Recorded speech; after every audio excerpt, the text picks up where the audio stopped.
Hello everyone, my name is Garrett Ogamber, and this is a special look at State of Decay 2. This is fresh from E3. Fortunately, I did not get to go to E3, but thank God for the internet. We get to see all these sorts of trailers and gameplay footage just pooling out of E3 right now. This is more of a gameplay example, but it's very cinematic. So don't think for a moment that a lot of this stuff is 100% doctored. It is in the game, as far as we're aware, unless the game gets postponed for another 3 years, in which case it would be devastating blow to this, and we wouldn't see the same mechanics and all that. What we're going to see in this is some of the in-game mechanics for character, I don't know, working together. There's like supposedly an infection system too, from what it appears. Basically just showing us a little bit more of the story, and hopefully we can use a helicopter. I'm hoping that's just not there for the sake of it being there. It also looks like some of the special infected got facelifts, including, you saw Feral before. There is the Biggin.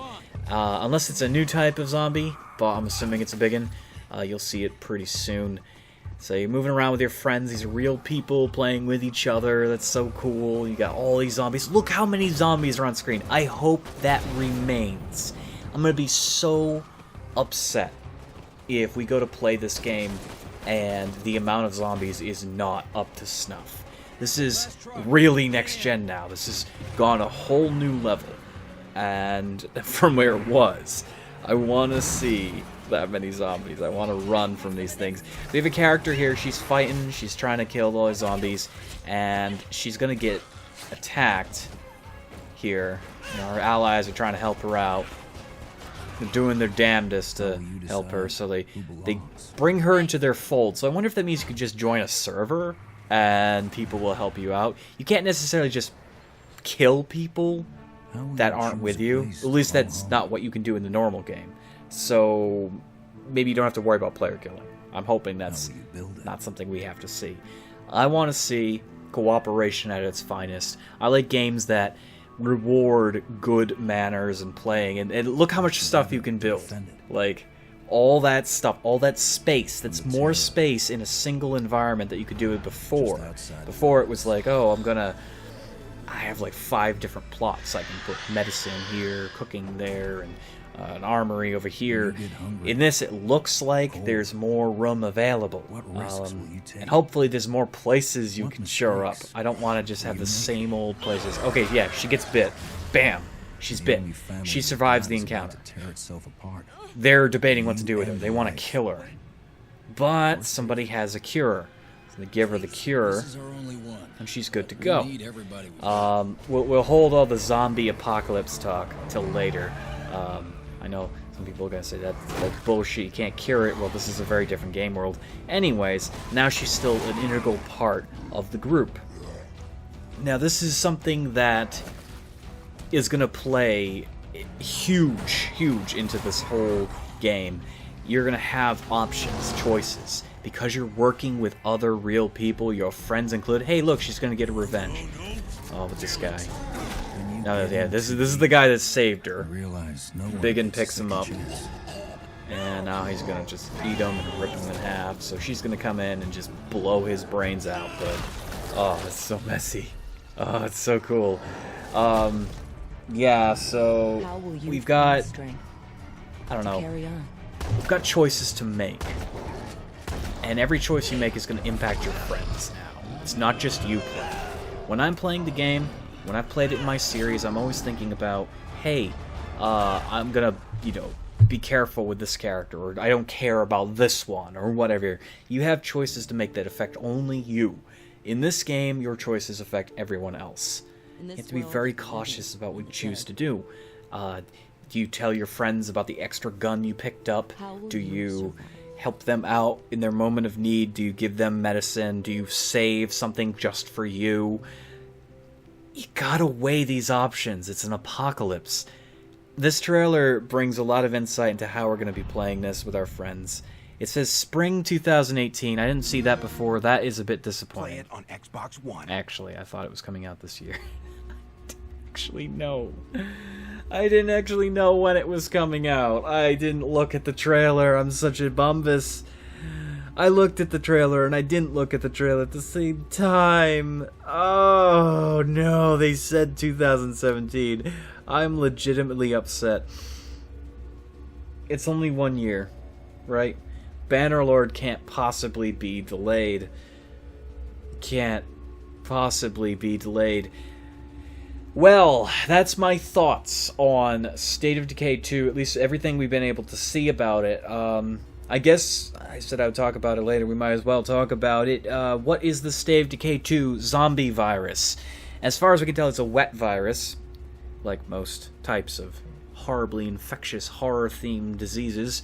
So it travels through saliva, travels through blood. However, it doesn't seem very potent, because there's a lot of people that are not infected. In fact, your characters get bit so many times, your friends get bit so many times, even in the original game. You get bit over and over and over, and you don't get infected right away.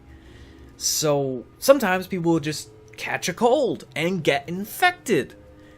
It appears to be a cross between the Walking Dead virus and just chance. Every action these people perform, every time they go out, there is a possibility, but it's not the greatest possibility. It's not just 100% you are bit, you are infected. You can get mauled and still be okay. So it's interesting to see that they have included an actual cure mechanic into the game. In State of Decay, you never knew when your characters were going to get infected. You didn't. You had no control of this. I might be playing my series for many months from now, only to find that the character I'm playing as is going to suddenly come down with the illness for no reason, and I have to put them down. And that's going to be devastating, but in this game, it appears there's going to be a way of actually telling if you've been infected immediately. And that way, you know, since it's a multiplayer game, you have help available. Or no help at all, because, again, if it's random servers, people might not want to take you in with them, or they might just cast you out or kill you. That is their prerogative, that is their choice.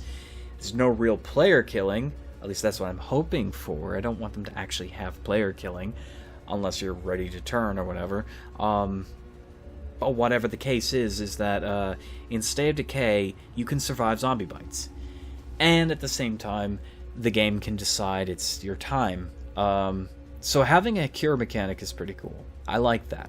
I kind of hoping, I know some people are going to be disagreeing with this, I kind of hope there's a way to play as a zombie as well. Maybe instead of respawning as a new character, you can stay in that zombie form for as long as it takes and wreak havoc as a special infected, perhaps? Like a feral or a... biggin. That'd be very cool. I would like to see that. But I don't think that's going to happen, just for the way the game works. The game is a full simulation that works on its own terms. We saw the inclusion of a helicopter, whether or not that's just cinematic. I hope it's not. I hope it's actually in the game. It looks like the entirety of the game world map is much larger. Thanks to the Unreal Engine, it's so much easier to place things down. Unfortunately, I don't really like the Unreal Engine because it's notably, it has graphical problems. It has a lot of graphical problems. It has a lot of slowdown problems and things like that. Even for a top-end system like mine, you end up having issues, small issues which can affect the entire game. Ark Survival Evolved, for instance, there's this flashing skyline glitch that happens when you're next to the coast on occasions. No matter what card you're using, no matter whatever you set your settings to, this will happen.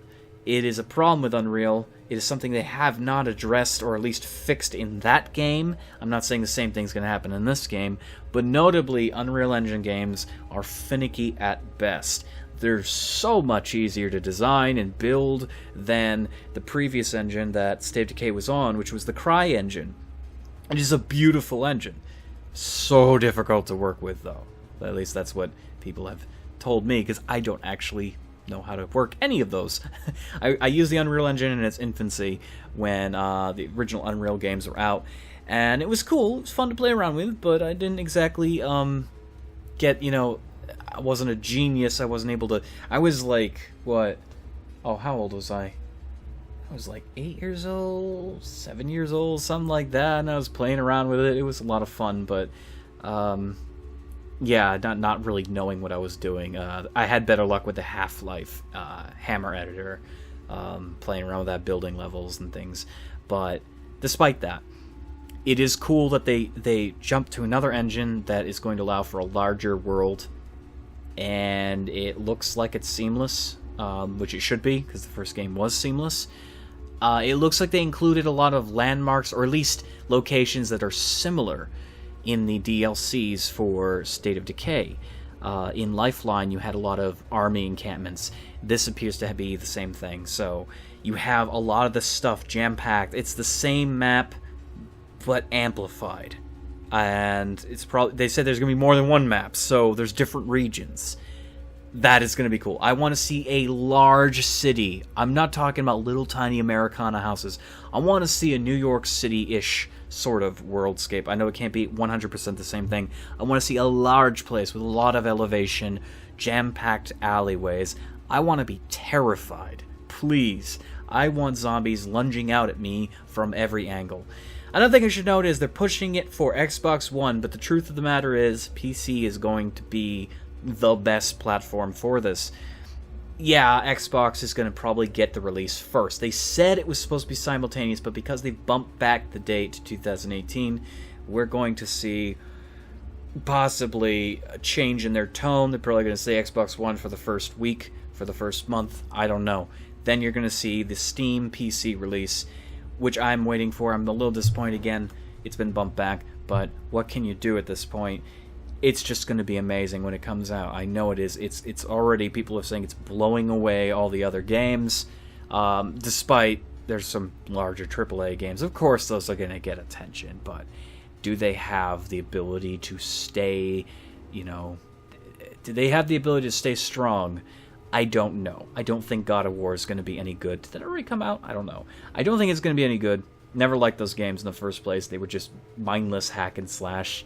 That can be good, and we're not here to argue that fact. We're here to say that E3 is full of games right now. Amazing stuff is coming out. People are talking. Developers are being very open about their babies. They're saying, "Hey, this is what we want to show you," and everyone is loving what they're seeing. So I'm very excited to see it. I'm more excited that I'll get to play at some point, but I am disappointed it's going to take another year. At least it's spring. They said spring specifically, so we don't have to wait for next summer, because it is just now turning summer. That's a full year almost. So I'm going to end this episode of just Garrett talks about the game that he can't play.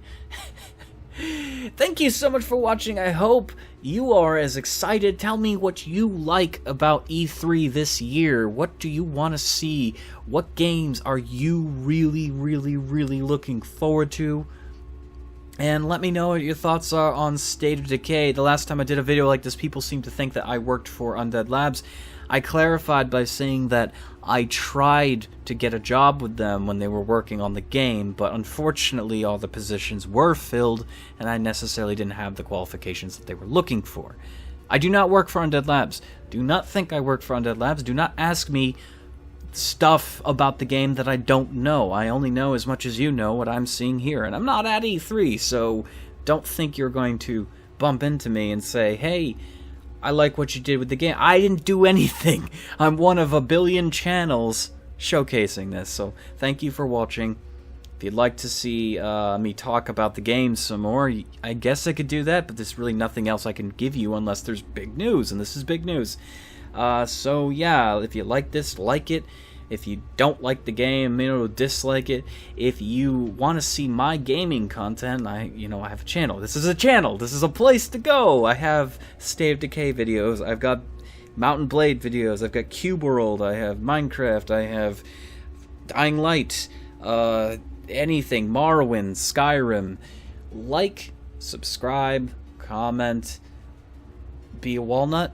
I like to be a walnut sometimes. It's very hard to do, but if you're really good at it, you can be the best walnut. Never let anyone tell you otherwise. I'll see you all later. Goodbye.